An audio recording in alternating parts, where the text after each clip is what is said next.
Coba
ini tidak terlepas dari pengaruh kebudayaan Arab, Persia, Cina, dan India, di mana dengan adanya hubungan mereka mengirimkan hubungan dagang, mereka juga berkembang sehingga agama ini berkembang. Islam pada masa itu mendirikan kerajaan-kerajaan. Nah, siapa yang tahu nih apa saja kerajaan yang berdiri Islam pada masa itu? Beberapa slide.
Baik, kami dari kelompok penyaji akan menjawab pertanyaan dari Ulfa, yang dimana pertanyaannya jelaskan bagaimana kerajaan Malaka mengalami kelumpuhan.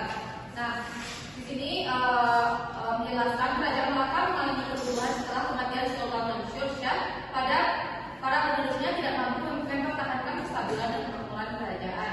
Selain itu, kerajaan ini juga menghadapi ancaman dari bangsa Eropa yang mulai menjelajahi Asia Tenggara untuk mencari rempah-rempah.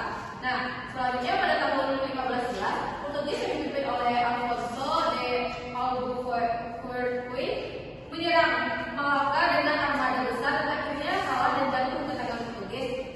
Sultan Mahmud Shah terpaksa melarikan diri ke Johor dan mendirikan Kesultanan Johor sebagai penerus kerajaan Malaka. Baik, saya kembalikan kepada saudari Ulfa. Apakah saudari Ulfa paham dengan jawaban yang saya berikan?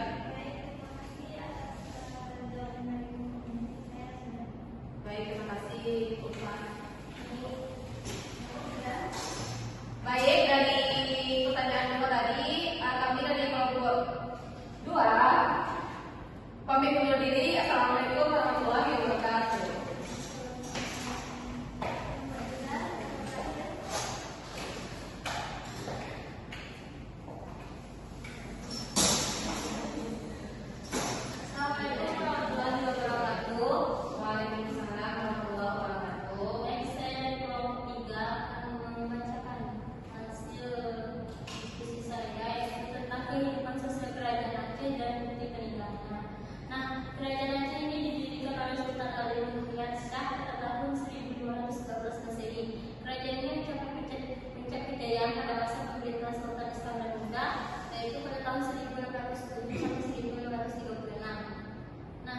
Peninggalan kerajaan Aceh ini yaitu ada Masjid Baitur Rahman di Banda Aceh, Taman Sari Gunungan, Benteng Indra Akta, Ngadiam Kesultanan Aceh, Makam Sultan Iskandar Muda.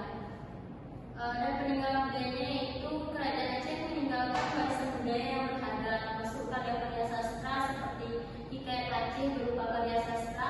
Kerajaan ini juga menjadi pusat pendidikan Islam pada masanya, menghasilkan banyak ulama dan cendekiawan. Budaya Melayu berkembang pesat dengan munculnya karya-karya sastra seperti Hikmah Aceh dan berupa karya sastra. Nah, sekian dari saya. Saya membuka sesi pertanyaan. Silakan kepada kelompok yang ingin bertanya. Silakan. Kepada penanya.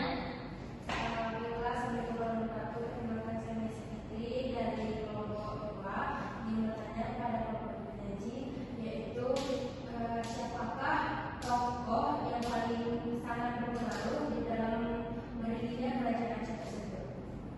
Terima kasih. Saya akan menjawab pertanyaan dari Nina, di mana pertanyaannya itu tokoh yang paling berpengaruh di kerajaan Aceh. Nah, menurut saya tokoh yang paling berpengaruh di kerajaan Aceh adalah Sultan Iskandar Muda, di mana dia memimpin Kesultanan Aceh pada abad ke-17 dan membangun kerajaan menjadi kekuatan regional utama. Dia juga memproduksi barier sendiri dan mengembangkan teknologi militer yang maju. Sultan Iskandar Muda juga dikenal sebagai seorang yang berpengetahuan luas dan memainkan peran penting dalam pengembangan ilmu pengetahuan dan budaya Aceh. Hanya sekian bagaimana pendapat dari penanya. Baiklah, terima kasih kepada kelompok penyaji yang telah menjawab pertanyaan dari saya. Saya melakukan pertanyaan kami. Jadi tokoh yang paling berpengaruh pada saat itu ialah Sultan Iskandar Muda. Baik, terima kasih. Oke, karena pertanyaan telah terjawab, sekian dari hasil diskusi kami. Assalamualaikum warahmatullahi wabarakatuh.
Pulau Sumatera